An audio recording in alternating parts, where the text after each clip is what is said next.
heads of the femurs forward and always having the heads of the femurs more neutral as much as possible in the hip socket. I mean, there's always going to be, what's the word? Exceptions, right? Say you're in full back bend, then the head of the femur is going to certainly be forward in the hip socket because you're making that choice. But you certainly don't want to chronically stand like that, yes? So we certainly don't want the heads of the humerus to be chronically like this, but we want to be careful, like we said, that we don't turn out the fingers. And also what this is it shoves the head of this forward, right? So now you get rubbing on the edge of the glenoid fossa. It's important to know that the glenoid fossa, just like the hip, has a labrum. So labrum is like a little lip that, if you remember, those of you who used to use the old kind of cup diaphragm, I'm sure not everybody knows what I'm talking about. It looks exactly like that. Yeah?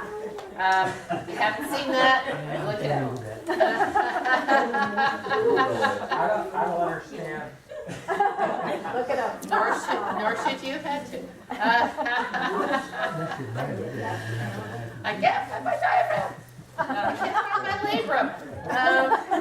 That's labia. Oh, whoops. Okay.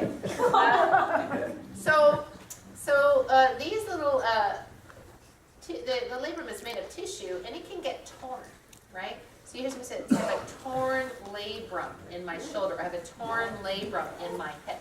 That lip gets a little slit in it, a little slice. So where would be show where the pain would be then? So they would just say I have pain inside my shoulder because it's literally the edge of this glenoid fossa. Here you don't see a labrum. You can see it in your pictures in Judith Lassiter's article. So again, you're thinking about if this thing is grinding on the sides of the joint, it's grinding into the labrum. So this, right, really shoving that forward and really pulling back.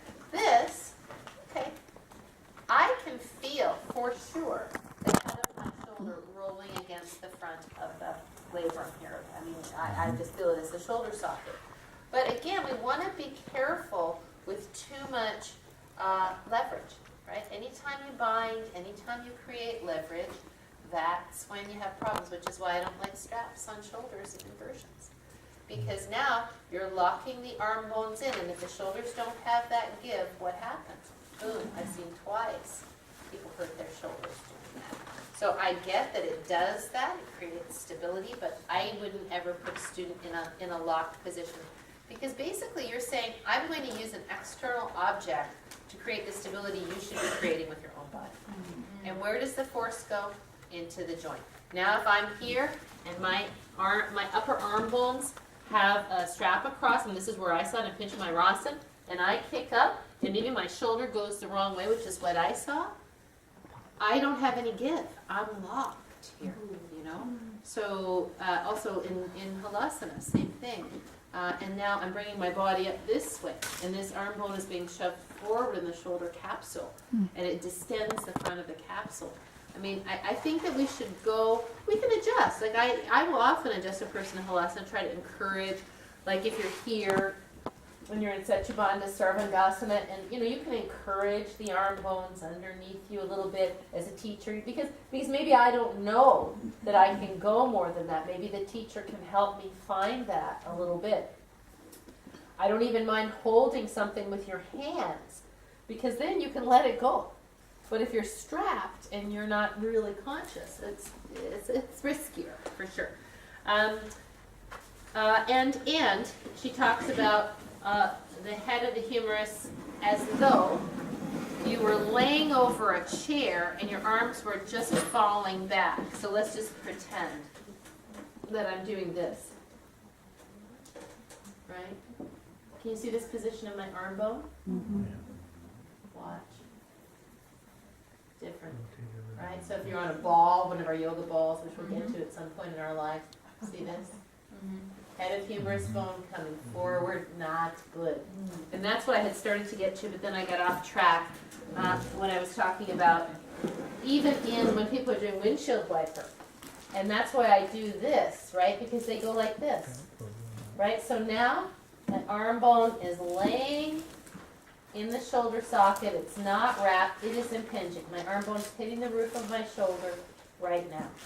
Really? Are we going to have this the whole time? This crinkling bags thing? Okay, thanks. Like I'm at the movies. I turned off my phone. Okay, that's good. Thank you. Appreciate that. So can you do this, please? Take your arm up like this. This is like Anthony was asking me. So this is okay. This is a normal range of motion, right? He said. So this is better than this. And for most things, yes, because the more we can do this in yoga, the better, because this is an arms forward position, tight chest, yes? This is still a range of motion we want to be able to explore, because we have to be able to go bowling, because it's really fun. And you wouldn't be able to do that. But what is not good is this. Let's turn palms down, knuckles up. Can you feel the hit of the roof of the shoulder? What do you have to do to get your arms up? You have to kind of jerk everything around so you can get them there, right? So that's not so useful. So you'll see people doing that, lifting like that. It's the same as we were talking about doing this. Or you'll see them in clock face. And instead of reaching like this with the arm bone, the head of the arm bone down in the bottom of the pair, they're going like this, right? And now you're impinging that arm as it comes up. Similarly, in Vini yoga practice, you'll say reach forward, and you'll see people doing like this, right? They're trying to get up there, climb up the wall with their hand. But this action, not great on the shoulder. You're impinging. Not only is the roof, so as soon as it's not just the bone hitting bone, it's all the ligaments, and it's that bursa. That's the subacromial bursa that gets impinged when you do that. Does that make sense? Yes. Okay. Good. So let me just look at mine. Let's talk about the brachial plexus briefly. I think it's in the Judith Lassiter thing. I have another picture of it somewhere, but this is good one too. Sorry, I should have marked it. Page 159, 159, okay. the paper thing. Yeah. So the nerves to the upper extremity are a complex structure called the brachial plexus. Because these are called biceps brachii, right? So these nerves come from C5 to T1, and they innervate, I'm reading what she says, innervate the shoulder muscles, and they go distally, which means away from the midline, or away from the top, down the arm and forearm, forming the radial, medial, and ulnar nerves. So all the nerves that come down into your hand come through this brachial plexus. And you can see where they come underneath, let me make sure I get it, from the neck, underneath the collarbone, in front of the coracoid process, down underneath the biceps, and down through the forearm and hand, yes? So this is kind of an important thing, and I'm seeing more and more of it. I used to see TOS, thoracic outlet syndrome, once in a while. Now it's like once a month. There's somebody with effective TOS, which means that they often have numbness in the hand, they often have tingling down the arm, sometimes in bad cases they lose the use of the arm. Somebody told me that her daughter, I think, had such tight muscles contributing to TOS. Can you imagine if you're like this, right? That they actually cut the muscles over the nerves to create release because she couldn't use her hands. Her hands were numb all the time. So it cut the muscles to create space for that. So it's like, it wasn't a conversation where I could get a whole lot of detail, nor did I want to, because you have to be a little bit careful when people say, can you give me something for my mother? She's got this da-da-da-da. And the answer is no. You know, what you can do is you can say, if she has doctor's permission, she can use our DVD. It's good for overall health. That's generally really good. If she says, you know, if there's something that sounds really dreadful, then you say they really have to work with a physical therapist or something try to give something to somebody through somebody, it's a recipe for disaster. Plus, there isn't just one, I always try to tell you, this isn't just one thing. It's not that I can give you the magic pill. Oh, you've got pain in your neck, here, do this one little exercise. Zoop, zoop, zoop, oh, it's gone, right? There's a lot of contributing factors to whatever's going on here. So even with TOS, it's usually that the person is relatively scapularly elevated, the chest muscles are tight, and the neck muscles are tight. The scalene muscles are tight. The trapezius is tight. The levator scapula is tight. So inevitably, when people have that, they have some kind of comportment like this, yeah? And so now the nerves are being impinged. So what's the antidote? Brachiation. This is what we call this stretch, brachiation. This isn't brachiation. This is a minor brachiation. This is brachiation, arms straight. So that's why we do, face that way. This stretch that we do, and the doorway stretch, you lean away from me. Brachiation, right? I'm turning the neck, I'm stretching the muscles of the neck, I'm keeping space in the chest. You can just visualize it, right? All the way down my arm. Doesn't it? Do you feel it stretching in your bicep, Anthony? Yeah. Yeah. So we're getting that beautiful stretch all the way down the arm. Thank you so much. Let's release. And what I really like, and we'll go over that stretch, is to have people do this. I've kind of gotten away from almost everything else. I mean, I'll do it in a small group or with a group of students and really explain it. But inevitably, when people, and Mike, you know this because you've seen this a million times, when people do wall stretch like this, or they do doorway stretch, they bring the shoulder forward. So now, sorry, Darcy. Okay. So now what's happening to these nerves? Right? This guy's hanging from the doorway like this, with his thumb down. And he goes, oh, I've been doing that chest stretch you told me I should do. And I'm like, yeah, right? So that's another reason that we want to keep all of this open and all of this down. If this isn't down, this won't be open. If this is closed, this will come up. They just work together. Yes? What does TOS stand for? Thoracic outlet syndrome. Interestingly enough, Kathy Kim, who many of us know, she would not mind me telling you this at all. She got TOS, and she's a physician, and she was kind of trying to figure out how could she possibly have that and type that much. And she sort of worked back, and she realized that she has this massive, big 90-pound dog. And the dog is a puller. And she'd been walking the dog, and it was pulling her, and she was resisting. And all of this tightened up, and she couldn't really perceive it as massively tightened. But it was tightened enough that it started to impinge the nerves, and she was having tingling and numbness in her hand.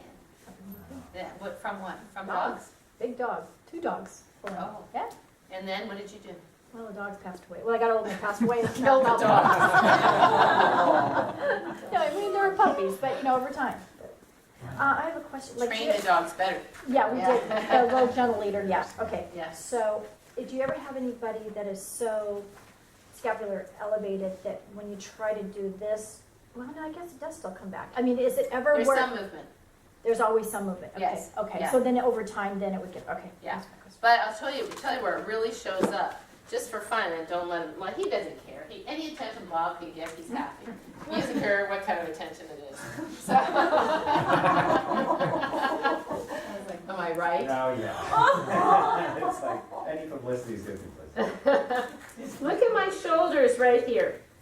My shoulders in this position are in primate position, correct? Yes. Because gravity is pulling them there. So now, as I do this, what happens to my collarbones? They open, right? They smile open. My scapula moves down, and now I get my glenohumeral rhythm here, right? Then that's the reason I say bend the elbow as you come down, because if you just do this, or if you do this, what's the shoulder doing? Coming forward, right? So we want that shoulder to retract, then the chest can open. I can take it all the way to there before I have to rotate it to come down. If you watch Bob do this, he can get a little bit of he used to just do this. Swimming. But his scapula are already like this, and they're fixed. So he can get up, but people almost have to lay to the side to get that arm around, right? And then he was doing this, because he thought, well, I have to get my hands together, and that's as far as he could go, right? So I said, you would be far better to take your hands out more, because then the bone can drop more. If you do this, go ahead, do it. Now do this. Do you feel the bone drop? Boom. It goes clunk into that pear, into the bottom of the pear. Here it rises up into the top of the pear. Here it sinks into the pear. Yeah. So, so all of that contributes. Now, in that action, when I was laying down like that on my back, we used to do it like this, kind of like the beginning of the Vinyasa sequence. And I saw a lot of people, and the idea would be that in doing this, you pin the tips of the shoulder blades down and have the collarbones back. But unfortunately, that's not what people were doing. They were just going from here to here, right? So that's why I thought, this isn't working. So now we do this, right? Because these arms are dead weight. So when we do this, the muscles of the back have to engage to pull the shoulder blades. The shoulder blades have slid over. Then they get protracted back. So which muscles do that? Which muscles pull the shoulder blades toward one another? Hi, Mark. Rhomboids. 2 sets of rhomboids, right? The major rhomboids and the minor rhomboids, and the lower fibers of the trapezius, right? So let's look at those muscles right now. Let's look at the trapezius. 82? 32? 82. 82. Now, you know what? Just a little aside. This is what I wanted that anatomy course to do. Imagine how much time we'd save if you got to do this at home. And you know, sometimes I enjoy taking rope, but Amy stands on that. Yeah, she does. Amy, put your shoulders back.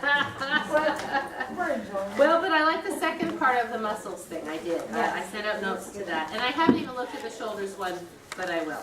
I just figured they'll get stuck on some esoteric point, and then I would be kind of, I only had so much time. Maybe one big point. In the shoulders? Yeah. What? So you're in downward dog. It says Uh-huh. pull your shoulder blades down your back, Oh, yeah, no. but that's Wrong. wrong. And that Right. was their big point. Shoulder blades should elevate. Yeah. Right. That the shoulder blades in that portion should be part of the arm, not the back. Right, absolutely. Okay, well, that's a good point to make, but if it was like worth 2 hours, that's tough. We're gonna, Yeah. yeah. 45. okay, well, we'll live and learn. All right, so you see where the trapezius goes, from the base of your skull, all the way out to the shoulder, and then all the way down to the mid-back, right? So it attaches on the lateral third of the clavicle on the acromion process, right? So all the way out to here, right? And then all the way down your back. What So- page you on? I'm sorry. 82.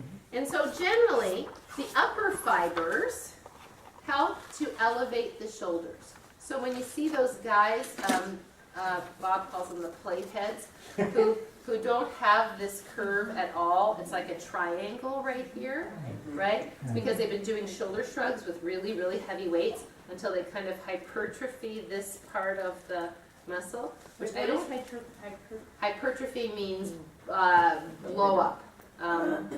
With big biceps. Right. If I blow this up like this, I hypertrophy it. I make it expand. If I can't use it because it's in a cast, it atrophies, right? It gets, right? Hypertrophy and atrophy, right? So they blow those things up, which you got to think about. If that muscle is massive, like from the base of the skull to the acromion process, is one full bulging muscle. What does it do to all those cervical vertebrae? Pulls them together, right? So like I know that they do that in football, and I don't know exactly how football training works because it's a mystery to me how they're not all dead after the first game. But you know, they land on their head, and my only thought is that maybe they do that to create more neck stability. In which case, maybe that would be a valid point if you're going to do that. Then the lower fibers of the trapezius help to pull the scapula down. As you pull down, they're the ones that you can feel. When you go like this, shoulders up and back, now feel down your back. Can you feel that lower part? So you feel that engagement. They protract the shoulders in and down. Yeah? If you elevate, you feel them come up. Now, the rhomboid muscles, I think it's the next page maybe. Oh no, next one's levator scapula. Let's look at that one. That's an easy one. So you know when you sleep the wrong way and you have a crink in your neck like this? Yes. That's levator scapula, right? That's the muscle from the shoulder blade to the base of the skull, connects all the way up there into, what is it, 2 cervical vertebrae, the first 2 cervical vertebrae. And so it's the shrugging your shoulders muscle, right? It contracts, it pulls the shoulder blades up toward the head. And so that is underneath the trapezius, and that's the one that gets a little wacky sometimes. Let's do a little levator scapula stretch, shall we? Sit up very tall. So whenever you're working with the neck, please make sure your students don't have their hands in front of their body. Go ahead, do it. Put your hands in front of your body. Move your neck to the side. Feel this side of your neck, the bent side. Now take it back. Feel it drop, right? So if the head is going to, if we're working with the neck, we don't want the scapula coming forward because it tightens the trapezius right here, right? We always want the trapezius as broad as it can be. So if you lift your head straight up and take it to the window, you'll feel the side of your neck stretch, right? These are the scalene muscles, the side neck muscles, which we can look at. Now, if you turn your chin and put it on your right collarbone and drop your head, now you'll feel the levator scapula. It's on the back of the left side of your neck. Do you feel that? So then when you bring your head up, that muscle contracts. When you turn your head, drop it on the other side, that muscle lengthens if your scapula are down. If your shoulders are forward, let your shoulders droop. Do you feel any stretch there? No. The only way that that muscle can stretch is if the scapula are stabilized in the back. Yes? What's pinching over here when I do this on this side? The scalene. So when you go like this, you feel it right here, here in the front? Yeah. Scalene, yeah. So we can look, while we're at it, why don't we find scalenes just so you see them? I think I just saw it real quick.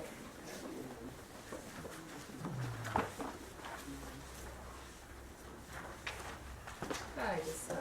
It's in the purple, I think. Yeah, okay, here 62, 52? 52. Can you see where those connect? Okay.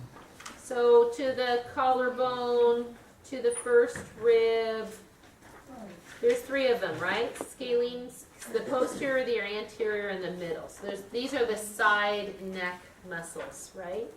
And so what do? They laterally flex and rotate the neck. Why do we have those there? Right. See what it says here? They say all active sports that require strong respiration. So if you have to breathe really heavily, right? Now you don't have time to be like running a race. You're just in the 100-yard dash to go. Right? Then breathing has to go up and down. So they help to do this, but they also help to hold your head on. The big thing that helps to hold your head on really is the ligamenta nuchia, which is in the back of your neck. It comes from C7 to the base of your skull, and there's a word for it in cows. I forget what it is, but it's so that when they lean down, their head doesn't just drop off because it's so heavy. And we have that too. It's because we're meant for running. We're meant for forward locomotion. So we have a very strong ligament right here holding our head from falling off. Isn't that good to know? Even if you shake your head vigorously, it probably won't fall off. And then you might as well flip the page and see the common name for sternocleidomastoid is SCM. You'll sound a little more knowledgeable when you say SCM. And what do you think that does as you look at it? It's pretty clear. If you pull those two ends together, which way does the head go? Forward or back? Forward, right? So It contracts to pull the head forward. And then if it's stabilized at the base and it contracts, what happens to this? It goes up, right? So then it becomes a muscle of inspiration, right? Of inhaling. And not just inspiration like I'm inspired. All right. So we know now, and this is what I tell my students all the time, and this is very important for you to teach, is that it's not enough to just stretch the chest. We need to strengthen the upper back so that we don't fall back into this. If these muscles are chronically slack, I'm thinking, do you know Cindy Pillsbury, who always sits in the same place? Middle-aged lady in the evening, maybe you've seen her. She's very kyphotic, and she sits like this, right? Yeah, and so she's so sweet, and she has herniated discs in her back, and so I'm constantly getting her to do this, yeah. And she types all day. She works at a computer all day. So and she says, I know. She says, I'm working on it. And it was interesting because she sent her sister, who's a little older than she is, to Ultra Gentle, and she's just like this too. Right? So it's not just the computer. There's a family component. And it's not, it doesn't, I mean, by now the structure of her spine, her thoracic spine, is probably a little more kyphotic than neutral, but it looks like an emotional killer. So think about it. And there's all kinds of studies, right? If you stand like this, are you probably very happy? No. You're probably not, right? If you stand like this, you're probably more confident, you're a little more outgoing, right? So how people carry themselves, often women with really big breasts will stand more like this because they've been told not to stick them out. So that's real common. So when we're asking people, I was thinking that was her sister that you gave that adjustment to, and I thought it could have been less because she was so new. And I think she's carried herself that I was willing to I think she's here twice. And to me, she looked like she's been that way for a long time. So as she was leaning forward in seated pigeon, she was a little bit forward. And I noticed you gave her that adjustment, which would be okay had she been here a little bit longer. But she's very timid. And I don't think you could know that. I think it was at that moment that the familial connection came up to me because I know that they're both very timid people. And so I thought, had you known that, and if it had been me, I wouldn't have said anything. But you couldn't have known that. So that's the nature of it. Sometimes we'll say things that, might have been better choice if we had more information. Right? So, What's the impact? yeah, she'll be back. She was the last No, one. I mean, did her shoulders come? Not much. No. Yeah, because she's like this, right? And this is her structure when she sits up. It was almost as if she was protecting herself. Yeah.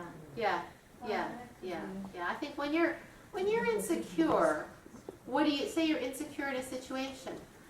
What do you do?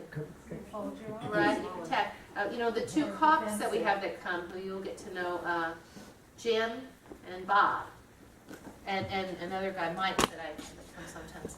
They're taught to stand like this. This is their stance. They have to stand like this. It's a protective stance, right? They can get their hand to their gun quickly.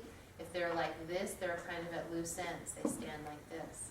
And you look at them, then when they take their hands away, that's the way their body is, and that's the way they roll. And that's that Bob guy. That's Bob. That's why his shoulders are messed up. Because he said to me, he's an active duty police officer. And he said, I'm having a hard time because we have to pass all these physical tests, and I can do the push-ups really well, no problem. But every time I have to take my arms like this, it just kills me. And so he says, weird because I can bench press 100 pounds, no problem. Yeah, because everything goes this way, right? I said, you're going to get bench press like this. Well, and if he didn't have an injury, I would say, how about you lay over a ball? Or if it's somebody that goes to the gym, how about you go to lay on a weight bench with your arms out to the side, and then they all think, oh, okay, then I'll hold a 25-pound weight in each hand, right? And now, now they're laying here. If they were just laying there like this, the arm would go like this. As soon as they hold the 25-pound weight, what does the arm do? It internally rotates because the chest says, okay, here we go again. I thought I was going to get a break, but obviously not, right? So, yeah, so all that. Sorry, Victor insisted, yes. I'm just wondering, what's the impact of all of these different postures? If a person has osteoporosis, how does that come into play with that the bone is weakened as well? Like, When you do this, well, yeah, well, and if you have a person that does this, is it because of muscle structure or is it because of bone structure? so my anecdotal experience, because I'm not an osteoporosis expert, but my anecdotal experience is that often osteoporosis happens in the neck first, not always. If the person has this kind of carriage, it happens in the mid-thoracic spine and it happens in the upper lumbar and the lower lumbar. My anecdotal experience is I haven't seen that much osteoporosis in the mid-thoracic spine. And probably because it doesn't bear that much weight.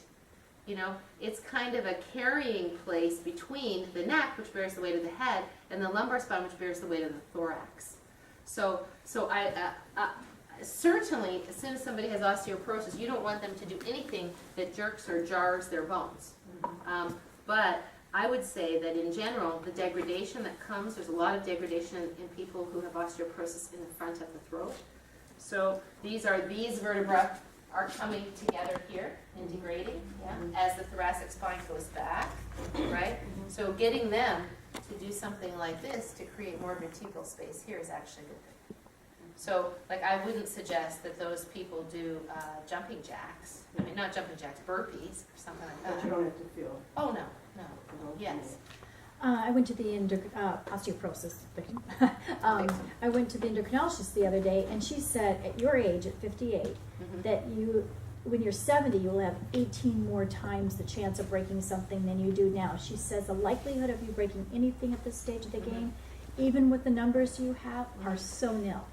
So that was interesting. So to comment on that, it may be, at what stage of this, what is their age, how long have they been having it? I mean, there's so much more to this, I'm sure she'll show. But that was an interesting thing that she said. Absolutely. She also said that Fosamax and those types of things only should be taken for 10 years if you're going to take them at all. And so you have to decide when to start taking those, when is it really appropriate, based on, I just wanted to share that because I was fascinated by her comments. Well, and I wanted you to, before this little discussion off the thing, but it's good because we all need to know this, because we are not, when Lori talked to me about it, because it's okay to... Oh, of course, absolutely. Yes, Lori has osteoporosis. And I said, I'd like you to talk to your doctor and learn more. My anecdotal and my research is that those bone things build bone, but it's brittle bone. So it's not the greatest quality bone, although you have more of it. So to me, when you're young, the prescription is to do more weight-bearing exercise safely to the extent you can, and keep getting your numbers checked and keep seeing where you are with no impact. Like, it would not be good for Lori with lumbar osteoporosis to run. That wouldn't be good. Horseback riding, not good. Oh, are you horseback riding? Used to be. Oh, okay. All right. Well, I can't serve No, you no, anymore, no. so I we're all in the actually, same boat. no. I mean, I think that this spoke to me before the, riding horses and the discomfort there. Yeah, I stopped that a long time ago. Yeah. Because Yeah. I didn't realize why, but. Yeah. So for sure, I would not take someone who was older. Thanks. And go like this. To get kyphotic on me. Come on, let's get those shoulders back. No, I wouldn't do that. That'd be a little excessive. I have done it on guys that are built like that.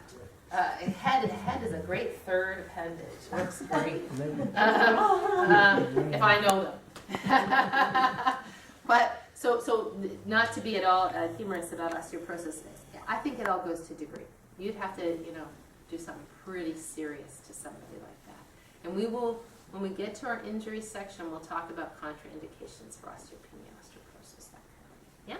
Pat's adjustment was a lot safer than that. Just put that down. Put that down. I told Pat that and she will not mind me saying this. If she was here, she would say the same thing. Because we all see how beautifully Christy moves with her students and how tender and how accurate she is with her adjustments. I saw her do that same adjustment when she was learning to be a teacher. Just put that down. Same words.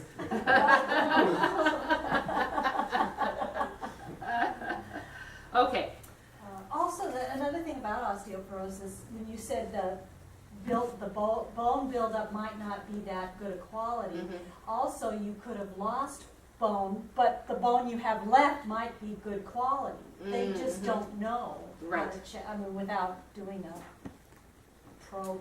Right, there's a lot, we've had so many people come who have had bone loss, who, particularly in the hips, who really have come to yoga regularly, really worked on the hip, the standing poses, and have had increase in bone in their hip. So I feel real positive about that for sure. Okay. I have an anatomy question. Yes. So I think my synapses are trying to connect past lessons with current lessons. Okay. So we're looking at these muscles, and I'm thinking about insertion and origin. And I still don't understand how you know which side's the insertion and which side's the origin. It changes. Is there a way to No. Kinesiologically, it Just need to know. changes. It depends where you are. If I am doing this, then in pectoralis minor, my scapula is stabilized. It's different. If I'm doing this, it's different, right? So I don't think you need to know what the insertion and the origin are. I think you need to know the two end points of the muscle. Okay, so just know where they connect. Right. And then you have to think about fixators, right? So if I take my scapula down, and now when I breathe, this end of my pectoralis minor moves toward this end, right? Because I've kept these shoulder blades down. The fixator muscles are the serratus anterior. So they're fixing my shoulder blades down so that now I can do this. And we're going to talk about serratus anterior in a moment. So it's good to know what you have to stabilize to articulate. So for a lot of shoulder stretches, I put a whole bunch of shoulder stretches on there that are not necessarily yoga poses. When people are beginning these things, I will have them sit down and do it. Put your hand on your shoulder, feel the arm bone go back, feel the head turn away. Because if I had them stand up and I said put your arm bone back, they'd do this, right? Because they don't have the idea that this has to stay fixed. If I say take your arm back, the most common thing is to do this. Because everybody thinks going back further is better. You know, going back more precisely will give you a better action. And so I try to go over that in great detail. So all that to say, I mean, you can read them, but you have to know that they change. And then, like, what's the difference? If you're in medical school, you have to be able to recite insertion and origin of every single muscle. But like, I just don't think, how often, I think you have come to yoga class, but how often do you ever hear me say the insertion of this here and like, I will often say the origin of the hamstring is at the sit bone. It inserts at the knee. That doesn't change. Because this doesn't have more articulation. This has a lot more articulation. This is just straight, move this away from this, it's good. Yeah? I mean, I guess I could, but you can't see this knee, this joint doesn't go this way. I mean, if I could make this joint go up like this, maybe I could change it. But, do you know what I'm saying? So, just don't worry about it. I mean, if you want to, you can. Generally, the insertion is the unmoving part. The origin is the unmoving part. The insertion is the part that moves toward the origin. So again, it's what's fixed at that point, right? So, let's see. Where am I now? Oh, rotator cuff. I think I'm at rotator cuff finally. Ha ha ha ha. Yay! I think we're on page 2 now. Oh, yes. I don't know why I don't have that muscle here. Do I have? Oh, it's in muscles. That's why. So, I put movement principles to understand. External rotation of humerus bone, right? We know what that is. Thumbs out away or thumbs into the body, right? internal rotation of humerus bone. You know what, there's one exercise I do, I call it the handcuff exercise. Internal rotation of the humerus bone. Bring the arm back, fix it. External rotation of the humerus bone. And I don't say those words, right? Because we want, you know, this is great, but we want this joint to articulate every way it can, every which way from Sunday, right? It's just how much time. I'm not going to have them stand like this for long periods of time, but I want them to have rotation here and rotation here. I was looking on some physical therapy site this morning, and they were talking about assisted supination of the forearm, where the PT takes the forearm and gradually helps the person learn to supinate. Because a lot of people, I will tell you, a lot of people cannot get their hands past here when they go to do forearm stretch. Wow. That's very common. And I go into businesses, right, and we usually do this on a table, and I'll say, okay, so, and now I don't even quite do it like that. I'll say, let's see, let's put our thumbs out front, and as far as you can, turn them out. And now let's place our fingers on the table, bend your knees, and see if the heels of the hands can come in the direction of this. I used to just go, okay, so reverse your hands, pressure, and, oh. And nobody is doing it because they can't reverse their hands. Because their forearms are so tight from typing. Oh, right? How often do you do this when you type? Never. You do this. That's why we do this. That's why we do all of these things, right? To move the radius and all the bone. That's why we do this. It's the opposite of this. Crazy, huh? You don't know that when you do yoga because you think everybody has that range of motion. So it's a nice little education. Glenohumeral rhythm for mobility and scapular stabilization. What you should put, well, stabilization is stability, right? Because yoga is the dance between mobility and stability, correct? And in between those two is balance. If you're too mobile, you don't have any balance. You're unstable. If you're too stable, then you're tight, and that throws your balance off. But that dance between mobility and stability. So the stabilization of the scapula is this. Boom. Right? For sure, the scapula are held toward the spine, protracted. Retracted. I apologize. This is protraction out this way. Retracted in toward the spine by the rhomboids, by the trapezius, and where they are set right here are the serratus anterior muscles. You know when I say put your shoulder blades in their pockets, right? We do that all the time. Can you do that? Can you feel these muscles right down here at the base of the shoulder blade? When you go like this, when you pulse your shoulders down, can you feel right here? Put your hand right there at the base of your shoulder blade. Do that. Can you feel that?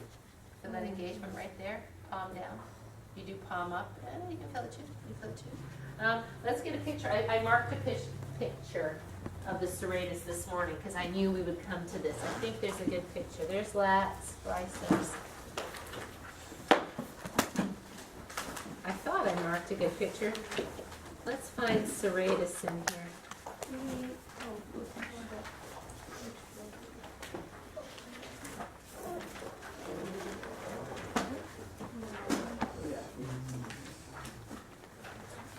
Anybody finding it? Yeah, page 88. 164? Oh, I meant to mark it. There you go. There they are. Serratus anterior. What page? Look at 165. I think I missed it. Can you see those stabilizing? Because this is the big one, right? I don't like this picture so much. But do you see what they're doing? They're stabilizing the scapula. But I would venture to say that this picture has been altered. I don't think this is from an actual human tracing. Because in my perspective, if the shoulder head was that low, the scapula would be winged up at the base of South America a little bit. Because when the shoulder head goes below the level of the elbow, it's very hard to maintain that backward energy of the body because everything's going forward. Does that make sense? So as we talk about chaturanga, and all of the things that need scapular stability, we want to know how those go. So they connect underneath the shoulder blade, and they connect onto all of your ribs. They're kind of pretty. They look like bird wings, huh? Maybe those. Whoa, let me. I don't know. I can't. I'm not a bird expert. Okay. Bye, Lisa. Thank you. So here's an example. Besides, where else do we use that besides shoulders up and back and down? Oh. Put your shoulder blades in their pockets. Oh. Bring your elbows in. Put your shoulder blades in their pockets. So we use it for a lot of things. And that's really that idea. Remember, I'll usually call them the picture corners. You know those corners we used to put on pictures to hold pictures? And I'll say that these are, and they're actually more here, but if I say this, people will think front of body. So I say they're like a little pocket right here that hold the bottom of South America down. They're a little pocket for your shoulder blades. So put your shoulder blades in their pockets. And people remember that quite well, I think. So, okay, so there's those muscles. How are you doing? You all right? Because we need to go through this, otherwise it's not going to make sense, right? Impingement, dislocation, separation. Okay, these shoulder issues, we're going to leave those out for now. And we're going to look at rotator cuff, and then we'll be done the muscles. And then we're going to look at different positions. Because I want to do downward facing dog today. Don't you think that would be a good idea? Yeah. Yay! We're going to do clock face first, though. Why?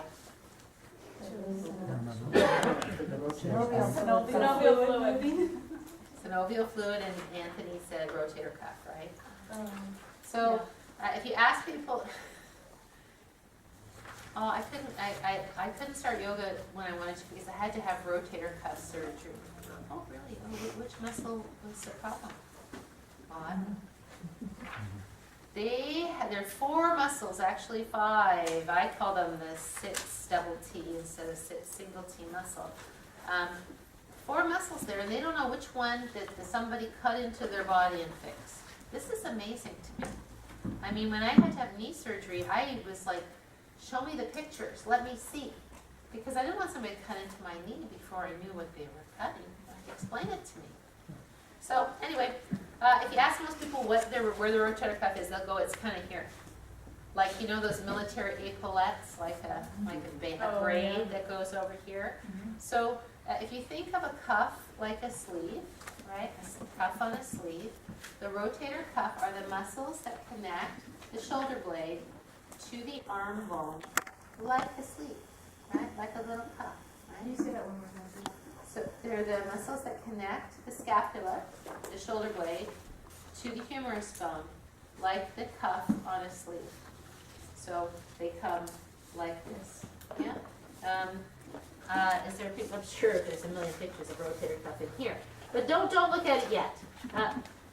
What's the first muscle of the rotator cuff? Who knows? Very good. And where is it? Point it on your own body. Up here. It's like kind of actually the blade attached to this knobby thing that you probably just told us the name of. Cool. That would be nice if that were true, but it's not. Supraspinatus is up here. You put underneath your arm, underneath here. It's up here. It's not underneath your arm. It's up here. Yeah. I'll show you where it goes. It goes. This is your supraspinatus fossa, your trough. It goes from here, underneath the acromion process, to the humerus. But it was a good guess. That's what I meant to say. That's what you meant to say, yes. Because there are other muscles, you're right, they come here to attach. But the top one, this one, right, this for a sleeve, is right here. So this is the one that's most commonly torn because it's attached with a tendon, right, onto the bone. So now you have non-vascular tissue connecting here. And if this is coming up and hitting this, or if there's maybe often it's a bone spur underneath here, a lot of calcium can collect underneath the acromion process. If you're at a bone spur in my shoulder, that's usually underneath the roof of the acromion. And then as this is moving and doing its due, this muscle is coming in here and rubbing on the bone spur. And I don't know, because I have never really researched bone spurs to great degree. For sure, bone spurs could get created if you had a lot of repetitive motion, right? Because now you're basically shoving that calcium, which is kind of like toothpaste, into the same place over and over and over and over, and maybe you don't do anything to balance it out, and so it kind of hardens up in there and makes a bone spur, maybe. But I also wonder, too, about maybe just lack of overall movement of the shoulders, you know? If you only have your arms in one position, you know that you have calcium in your blood bathing this, and if the calcium builds up in certain areas because you're just not moving it around. I don't really know. I don't know what. It But- can also just be arthritis that's growing, just like a bunion. Right. There could be arthritis there for sure. Yes, that's true. That's true. I think that's what I got. Yeah, that could be it. So arthritis in the shoulder is another common thing. And let's leave arthritis for a whole other day. But that's a good point. Thank you for making that point. But basically, first muscle of the rotator cuff, we should all know this, supraspinatus. I heard somebody call it supraspinatus because this is the spine. This is considered the spine here of the shoulder blade. I think it's supraspinatus. But, yeah. No. All right, what's the next muscle? Infraspine. Right, right. Supra is on the top there. That's a good way to look at it, yes. And infraspinatus, right? So this is underneath the spine. This is on this surface, the outside surface of the shoulder blade to the humerus bone. Do you want to look at the picture now? Yes. If you look in your book, on your muscles book, maybe we should look at it now. 151. 174. Oh, And 177 in the other letter. I'm looking in the concise book. The infraspinatus, I think it's good. You don't like it? I mean, you see where it connects on the outer tubercle of the shoulder of the humerus bone, yeah? Right? So, right. Laterally rotates humerus. When it contracts, what does it do? It laterally external rotation, right? Supraspinatus, where is that? That's there. 99. Page 4. Right. So here you go.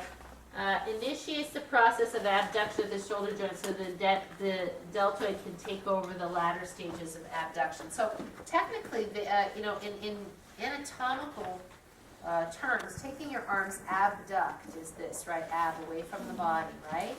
So the idea is that this initiates the action, then the deltoid takes over, right?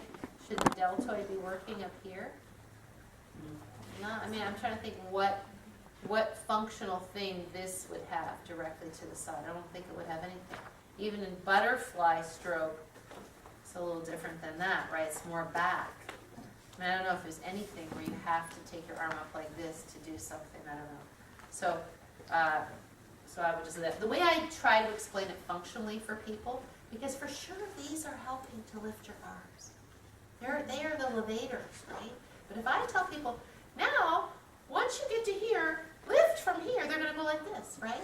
So I just say, lift from your shoulder blades. Feel your shoulder blades come up. Because then they'll wrap the shoulder blades, they'll bring the arms around, and these will do their job.